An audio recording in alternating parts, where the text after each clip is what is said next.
ఇదివరకు ఏ నాయకుడు చేపట్టని మహా పాదయాత్ర భారత్ జోడో యాత్ర అందరినీ కలుపుకొని వెళుతూ ముందుకు సాగింది. సమకాలీన రాజకీయాల్లో రాహుల్ గాంధీ ఇమేజ్ ను మరింతగా పెంచడంలో సఫలమైంది. దానికి కంటిన్యూస్ గా ఇప్పుడు న్యాయ యాత్ర చేపట్టబోతున్నారు. అందరికీ న్యాయం అనే థీమ్ గా యాత్ర కొనసాగుతోంది.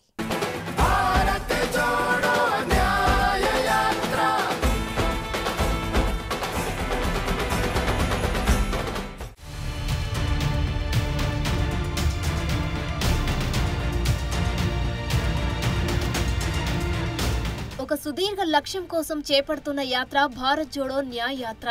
భారతదేశ ప్రజల సాధికారత, సామాజిక, ఆర్థిక న్యాయం కోసం తీసుకున్న సంకల్పం ఇది. అందుకే ఇది భారత్ జోడో న్యాయ యాత్ర అయింది. భారత్ జోడో యాత్రతో ఎవరూ చేయని సాహసం చేశారు రాహుల్ గాంధీ. ఆ యాత్రతో దేశంలో కాంగ్రెస్ గ్రాఫ్ పెరిగింది. స్వయంగా రాహుల్ గాంధీ పొలిటికల్ ఇమేజ్ మరింతగా జనం దగ్గరికి వెళ్లేందుకు ఉపయోగపడింది. ఒక కామన్ మ్యాన్ అందరితో కలిసిపోయి సాగించిన జర్నీ ఒక చరిత్ర సృష్టించింది. ఇప్పుడు చేపట్టబోయే భారత్ జోడో న్యాయ యాత్ర వెనుక కూడా చాలా అర్థం ఉంది.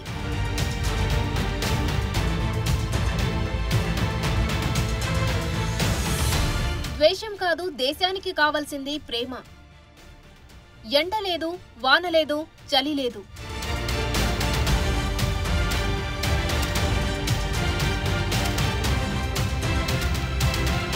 దేశానికి ప్రేమ కావాలంటూ రాహుల్ గాంధీ చేపట్టిన యాత్ర సూపర్ సక్సెస్ అయింది. ఊహించిన దానికంటే రెట్టింపు విజయవంతమైంది.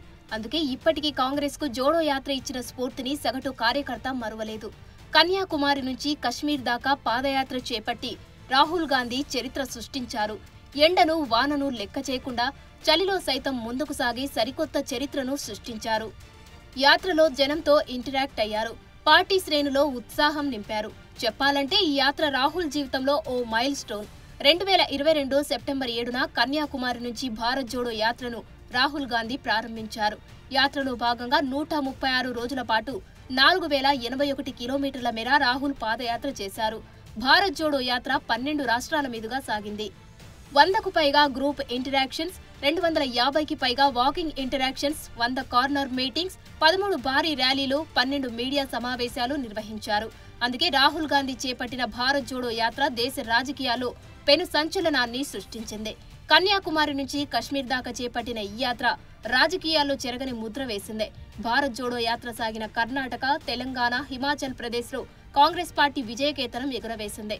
అదే సమయంలో మధ్యప్రదేశ్, ఛత్తీస్గఢ్, రాజస్థాన్ వంటి రాష్ట్రాల్లో అధికారం దక్కకపోయినా ఓటు బ్యాంక్ చెక్కు చెదరలేదు.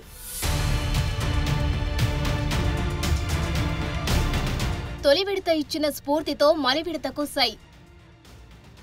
నేను ఉన్నాను అంటున్న రాహుల్. ప్రేమ పంచుతూ సాగిన జోడో యాత్ర దేశాన్ని ఒక్కటిగా చేయడం కోసం రాహుల్ భారత్ జోడో యాత్ర చేశారు. కానీ ఇప్పుడు మోడీ పాలనలో 10 ఏళ్లుగా దగాపడ్డ ప్రజలకు నేను ఉన్నాను అని భరోసా ఇచ్చేందుకు భారత్ జోడో న్యాయ యాత్ర చేపట్టారు. విభజన రాజకీయాలను ఎదుర్కొనడానికి, దేశ ప్రజా సమస్యలను మరింత లోతుగా తెలుసుకునేందుకు రాహుల్ గాంధీ చేపట్టిన భారత్ జోడో ఒక మైల్ స్టోన్ గా మిగిలింది. ఇప్పుడు అదే స్ఫూర్తితో మలి విడత యాత్రకు రాహుల్ రెడీ అయ్యారు. తొలి యాత్రలో జనం ఎలాంటి కష్టాలు పడుతున్నారు, ఎందుకు పడుతున్నారన్న విషయాలను తెలుసుకున్నారు. స్టార్ హోటల్స్ లేవు, ఏసీ బస్సుల్లో బస లేదు, కంటైనర్ లాంటి వాహనంలోనే బస చేశారు. జనంతోనే, జనం మధ్య వారి తినేదే రాహుల్ కూడా తిన్నారు. అయితే ఏ లక్ష్యాల కోసమో భారత్ జోడో యాత్ర చేపట్టారో, ఇప్పుడు మలి విడతకు శ్రీకారం చుట్టారో వాటిని సాధించాలంటే అధికారంలోకి రావడం కూడా ముఖ్యమే. అప్పుడే ప్రజలకు అందించాల్సినవి అందించడానికి వీలుంటుంది. సమాజంలోనే వివిధ వర్గాల ప్రజలు, సెలబ్రిటీలే కాకుండా సామాన్యులు కూడా స్వచ్ఛందంగా జోడో యాత్రలో పాల్గొన్నారు. లక్షల మంది చేయి చేయి కలిపారు. ఇప్పుడు అదే స్ఫూర్తి కొనసాగించబోతున్నారు రాహుల్ గాంధీ.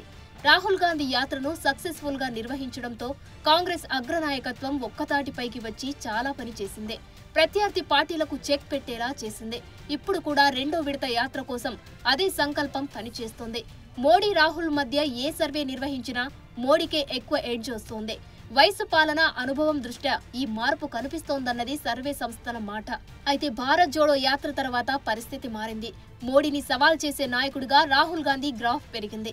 ఇటీవల చేపట్టిన సర్వే రిపోర్టులు కూడా అదే చెబుతున్నాయి. ఇప్పుడు చేపట్టబోయే జోడో యాత్ర 2.0 మరింతగా ఎన్నికల ముందు షైన్ అవ్వడానికి ఉపయోగపడుతుందంటున్నారు.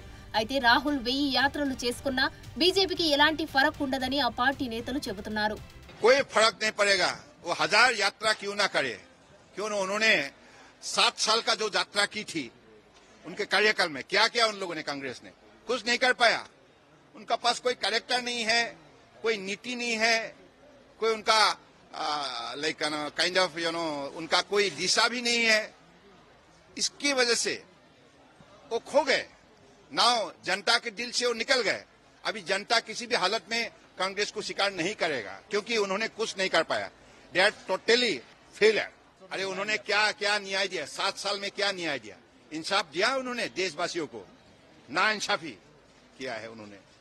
घोटाला, दुर्नीति, भ्रष्टाचार के जरिए देश का प्रशासन व्यवस्था को कमजोर किया है. देश का जनता को धोखा दिया है कांग्रेस ने पिछले 7 साल में. భారత్ జోడో న్యాయ యాత్ర రాహుల్ గాంధీకి అసలు సిసలైన సవాల్గా మారింది.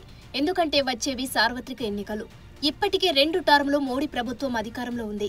గతంలో 2 టర్ములు కాంగ్రెస్ అధికారం చేపట్టింది. అయితే ఇప్పుడు కేంద్రంలో అధికారం చేపట్టడం కాంగ్రెస్ కు చాలా కీలకంగా మారింది. ఇందుకోసం అన్ని ప్రయత్నాలు చేస్తున్నారు. పొత్తుల కోసం కమిటీ ఏర్పాటు చేసుకున్నారు. మిత్రపక్షాలతో సంకీర్ణ ప్రభుత్వమైనా ఏర్పడాలన్న టార్గెట్ తో ఉన్నారు. అదే సమయంలో ఇప్పటి నుంచే మేనిఫెస్టో ప్రిపరేషన్ కూడా మొదలుపెట్టారు.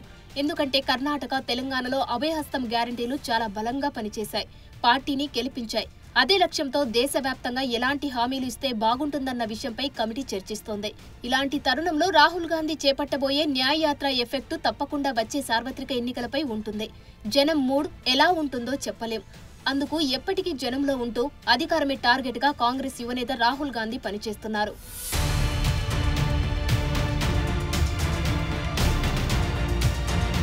ఆ రాష్ట్రాలే రాహుల్ టార్గెట్. అందుకే మెజారిటీ టైం కేటాయింపు.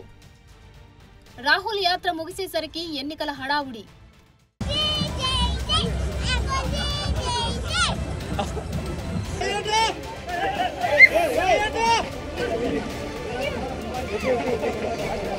లోక్సభ ఎన్నికలకు కేవలం కొన్ని నెలల ముందే కాంగ్రెస్ భారత్ న్యాయ్ యాత్ర చేపట్టడం వెనుక పార్టీ ఉద్దేశం క్లియర్ గా అర్థం చేసుకోవాలి.